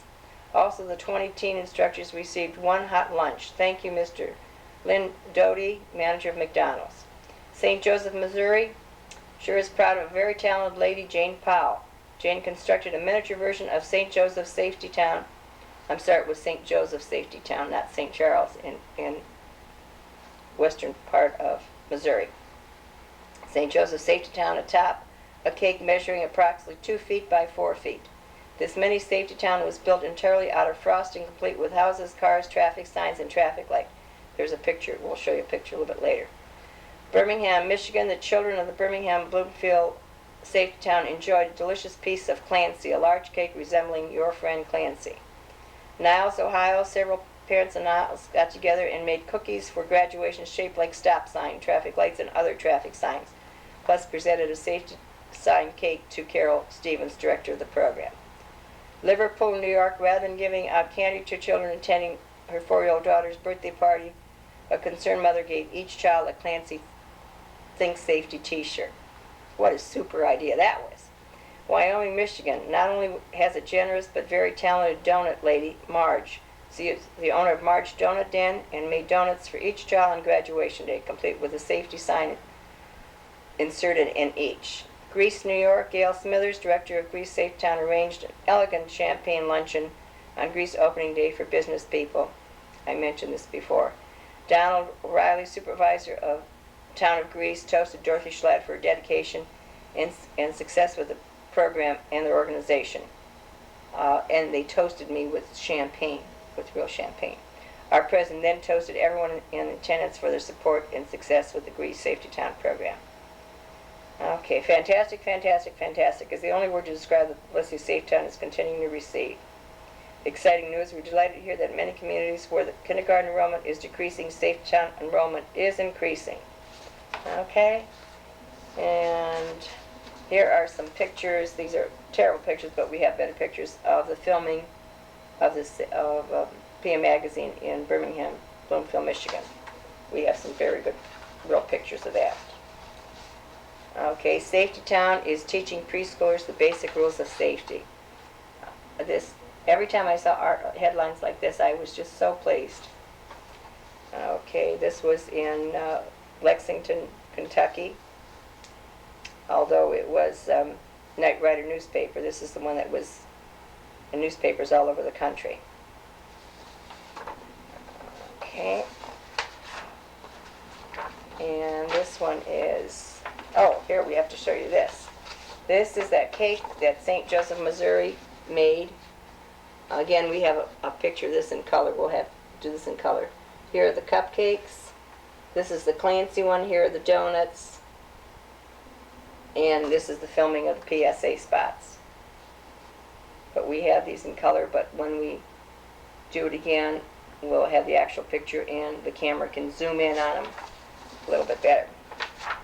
I don't have anybody to zoom in on the other side of it right now.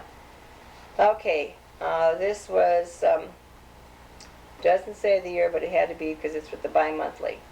Preschoolers learn way to live safe. Preschoolers learn way to live safely in town. Isn't that great? And that's, let me see, just let me go through this. In safety towns across the nation and around the world, preschoolers are driving pedal-powered cars through miniature streets and so forth. They also learn about safety in the environment, which stresses participation rather than the repetition of do's and don'ts. Okay. I think this had to, oh, this was the Greensboro article. I think it's definitely harder to be a 5-year-old today than it was in the past, said Mrs. Schlad, who was in Greensboro Wednesday to present awards to people involved in a local program. You cannot expect the child to be a miniature adult when it comes to learning about his or her own safety. Children take things at face value and don't place things in a larger context. People often forget this, and they think once a child has been told the rule that they have learned them. Mrs. spent much time in helping communities. I don't want children to be told. I want them to learn to do it through involvement. We explain to the parents that this is a safety. We explain to the parents that this is not a safety vaccination. We try to introduce the concept to children in a realistic environment instead of having them try to memorize specific rules that don't make sense in every situation. As a safety town has grown as the organization which Mrs. Schlad, why am I having trouble with my name? With which Mrs. Schlad now heads. Okay, sending written materials to community. The entire community gets involved with the Safety Town program. In that respect, the organization has filled what has been a large gap in preschool safety education. When Mrs. Schlad first started looking into preschool safety, she found there were no books on the subject and no courses offered at any universities on how to teach the subject to the children. In many cases, parents are very grateful that there is a place where they can find the information. Everyone wants the children to be safe, but finding out how to teach them these concepts was very difficult. Mrs. Schlad has written 6 books and are used as references for Safety Town program. She has become one of the leading authorities on preschool safety programs in the country. Has been invited to White House conferences to consult for various states. I just can't say enough about all the people who help and get involved. Very nice. Very nice. Very nice. Very nice. Okay. This was in 1979. Scotty Warner was the first one to graduate from Safety Town wearing the new Bill Cosby hat in Sebring, Ohio. And we have a picture of him doing that. September and October, the bi-monthly newsletter. Okay, of 1979. Rolling Acres Mall was the site of a mini safety town for 2 weekends. During the 2-hour courses, children actually practiced being drivers and walkers and viewed movies and so forth. Thanks to Dave Martinez and Prevention Association, Gail Kovac, and Marianne Mercer, Rolling Acres, and Tom Bowersick, Akron JCs, for all their assistance. These were, we did this at various malls once we had the tarp. And they paid us a rental fee. I look back and we never charged enough on this. I really needed a business manager for some of these things, for all our financial things, because I just, as long as we got our expenses out of them, I never figured in the overhead, which I should have done. And then Fort Wayne, Indiana held their opening day ceremonies on September 10th. Our president was in attendance to present 2 citations to Robert Armstrong, the mayor, and Kenneth Buckmaster, chief of police. I met a lot of mayors, a lot of important people. I guess I'm a very important person.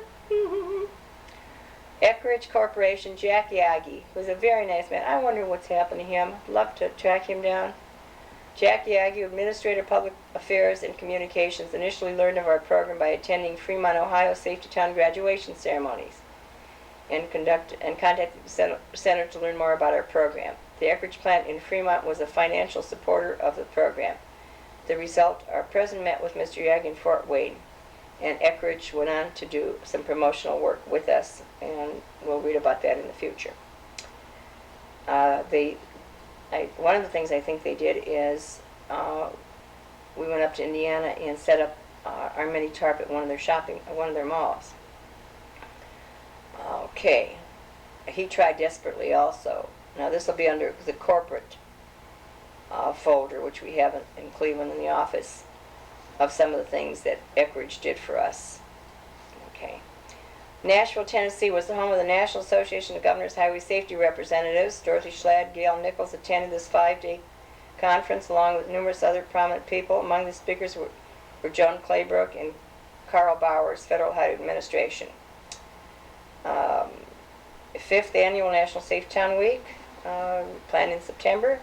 In October, Prudential Insurance Company of America, the world's largest insurance company, who has been supportive of our program and organization, are contributing their support. Thanks to Prudential Foundation, the company's contributions, National Safety will receive $20,000 grant during the next year. Okay, thanks. We express our gratitude. Thank you, Prudential. Automotive Information Council of Dearborn, Michigan was visited by our president at the request of Thomas Hewitt, vice president, who heard about our program and organization and wanted more information. Okay, National Safety Congress was held and Dorothy and Frank Schlatt attended. While in Chicago, Dorothy was game and ate African lion. October 12th, an exciting day. Safe Town was shown on Detroit PM Magazine, Channel 2. Our segment was aired for 6.5 minutes. After viewing the segment, our president had a one-word reaction: fantastic. That was the National PM Magazine. And Dorothy Schlatt is one of 22 national people selected to serve on the Pedestrian Safety Committee of the National Safety Congress. Okay. Okay. Coincidence. In February, when we mailed our workshop information, a letter was addressed to Harry Yates in Toledo, Ohio. We were unaware that Mr. Yates had moved to 2 different states from February to September. Consequently, it took a while for the letter to finally reach him. In fact, on September 18th, he called to inform our president that he had just received the letter. It was quite a coincidence that he was calling from his current home, Nashville, where our president would be heading on September 22nd to attend the governor's conference. While in Nashville, Dorothy had the opportunity. Mr. Yates' son is married to Linda Cash, Johnny Cash's sister.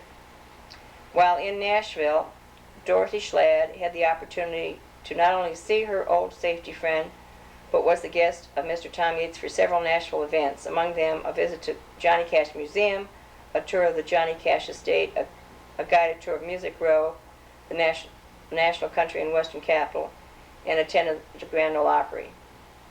Thank you for all that wonderful, warm Southern hospitality, Mr. Yates, and to Billy Anderson, Jr., who did most of the touring. Friday, September 21st, An exciting day for Frank Schlad. That was the official opening of the University of Akron Chemistry Complex Night Chemical Laboratory. The building has been labeled one of the safest chemistry buildings in the country. He was a speaker at the Research and Development section of the National Safety Congress and has had articles published in Professional Safety, which is a journal of the American Society of Safety Engineers, and the Journal of Chemical Education. From all this fantastic publicity, Frank has received over 90 inquiries from all over the world, including 5 consulting contracts. He is recognized as the leading authority on laboratory design and safety, and is in demand as a speaker on these subjects. There were only 3 people in the country that did this. Frank did the eastern part of the United States. There's a man in the southern, in the central part, and one in the western part. But very often Frank would go to the western and central and so forth. And he's currently under contract to design facilities for West Virginia University, Lebanon Valley, and Northeast Louisiana State University. Our president took a day off from Safety Town, would you believe, to assist and participate at the opening day ceremonies of this exciting event. For her, September 21st was additionally exciting. Not only was it her birthday, but she met and talked with Dr. Edgar D. Mitchell, astronaut in the Apollo 14 lunar exploration, who delivered the dedication address. See, now I did not even know that. I did not even know I met him. She met and talked with Dr. Edgar D. Mitchell, astronaut in the Apollo 14 lunar exploration. And he delivered the dedication address of the Night Chemical Laboratory. That is interesting. Didn't take a picture of that either. Huh. Okay, now, all these exciting things we did. Mike Vance, this is all done during, what did I say, what months this is? No, September and October of '79.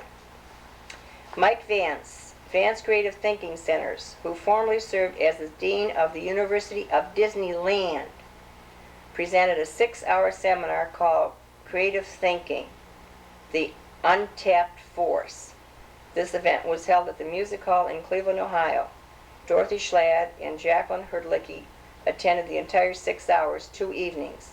Diane Smith, who was Diane Emmerich, and Frank Schlad alternated, and each attended a 3-hour session. And he was exciting. It gave a lot of great ideas, and Jacqueline, I think, paid me the highest compliment because this man is so creative.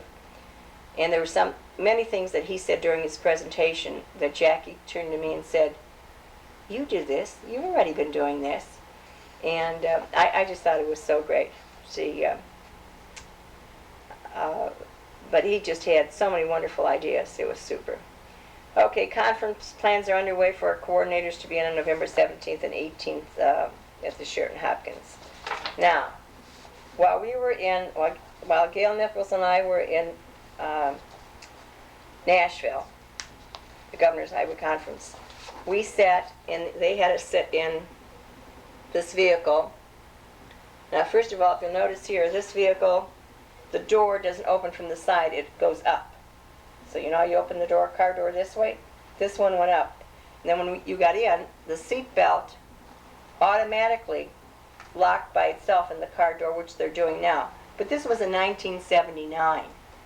It was a prototype, and it was already in the cars, and it took them that long. You know, you get in the car now for many years, and you have to put the seat belt on by yourself. Well, now you open the door, and it retracts from the door by itself, so you don't have to do that. Some cars, not all cars.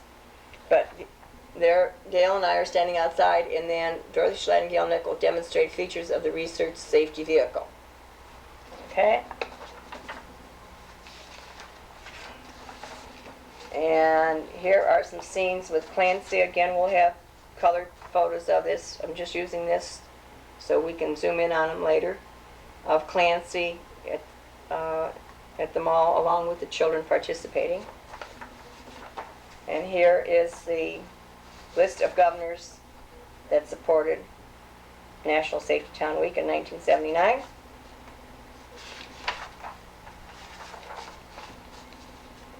Okay, and then one of the local papers, in celebration of National Safety Town Week, the mayor presented awards a proclamation, and we had children and teenagers involved. Okay. Hello? Okay, just a moment. I gotta turn off the recorder. Okay. Guess what? We're back. It's been a couple of days, but we had some commitments to do, some meetings. We had some friends. Herb and Mickey Rammerman and Jimmy came in for a couple of days. In fact, they're still in for a day. And so I just put this on sidetrack for a while. Had to do a lot of my other safety town information, send general responses out, and some orders, and call Nancy and have her take care of that. And take care of Mom's thing for a situation for those unfortunate 3 days where they dropped her twice at the nursing home. But anyway, we're back. Today is February 11th, and it's about 3:30 in the afternoon. And beautiful sunny day. Low humidity, lots of sunshine, a few high white clouds here and there. And but I said temperature in low 70s probably. And Grandpa is out on the golf course today playing with Harold Eaton in a tournament. So here we go. I feel a little more refreshed today. Took a nice walk this morning by the water. And we're going to finish 1979. Okay. This is the stationery. I'm not sure if we had this in before. This is 1979 that we're finishing. I think we might have had this in the 76 add-ins. These are the things we're going to have to scratch out and edit and so forth. But this is the stationery that we made for the local people to add in their own name of the safety town. What's up here? To put the name of the sponsoring organization. They can put here names of people who help endorse it. We have governors, we have senators, we have mayors in some communities.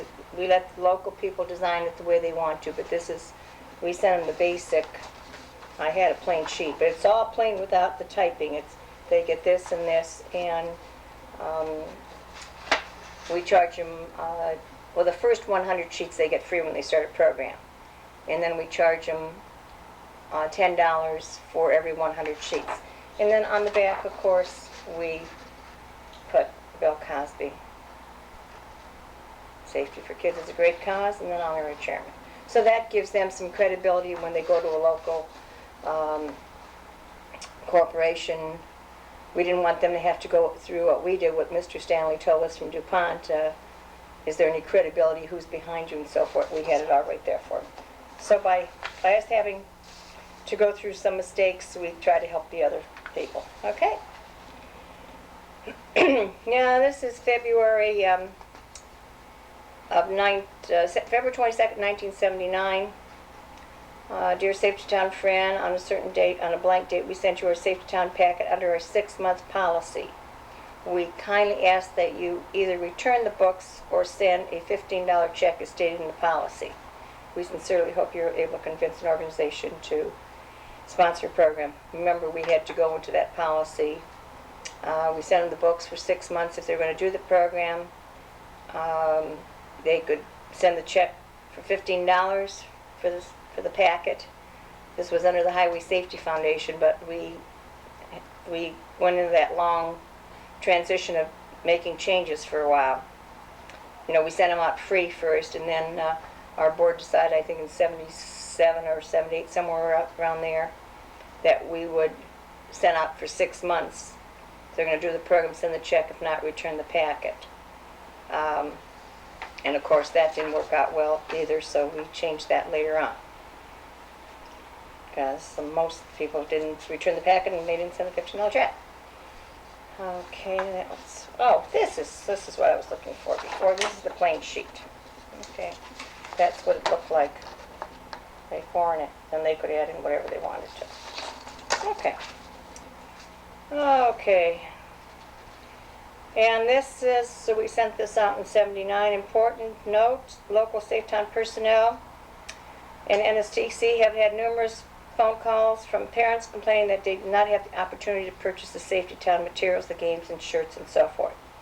In talking with parents from other communities, they were informed on the consignment procedure, and they felt it was unfair that they did not have the option of obtaining these materials.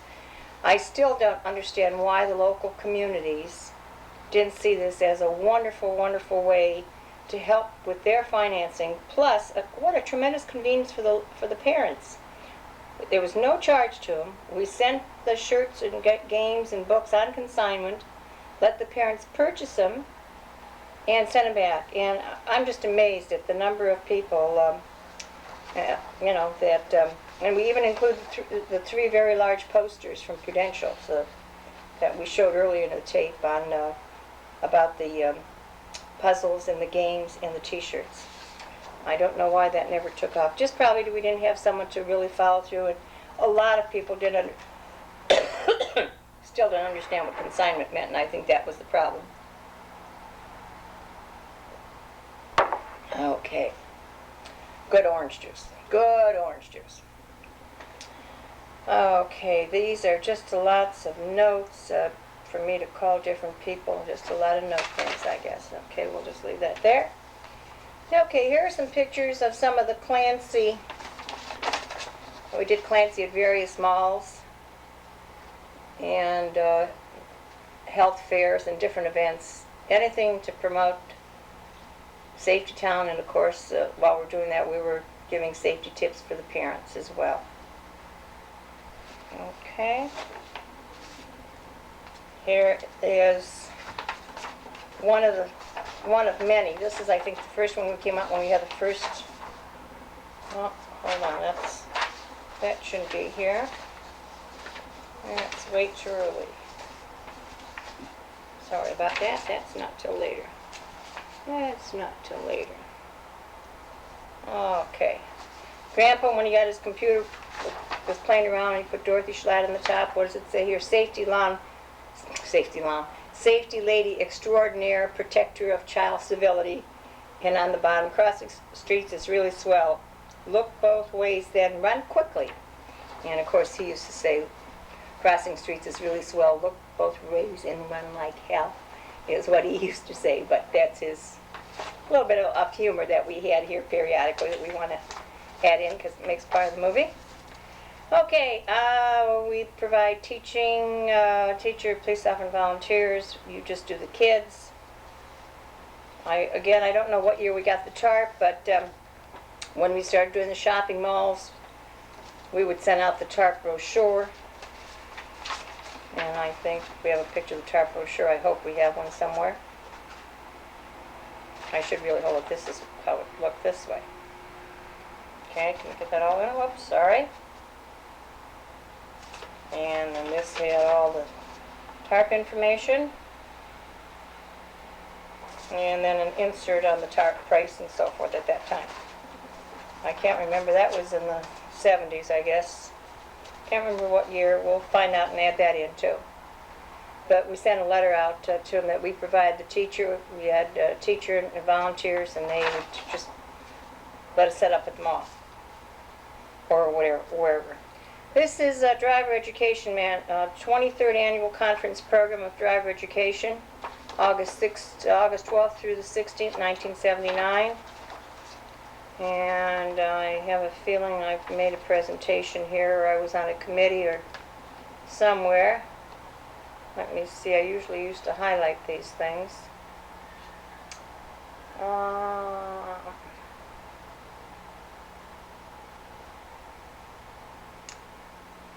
I see, Division of Elementary Education was Don Korak, State Department of Education.